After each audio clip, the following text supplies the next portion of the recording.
This is a quick guide on how to buy shares of NAXS AB.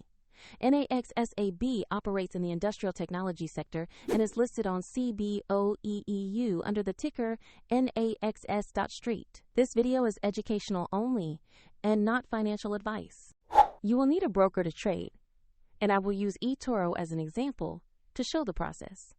After registering, you must verify your account, usually by uploading an identity document, and then add funds before you can buy. Use the platform search box and type the ticker NAXS.ST to find the correct listing.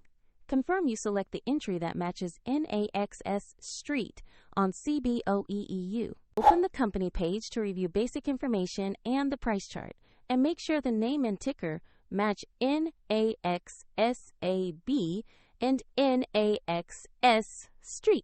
The page should display company details and recent price movements.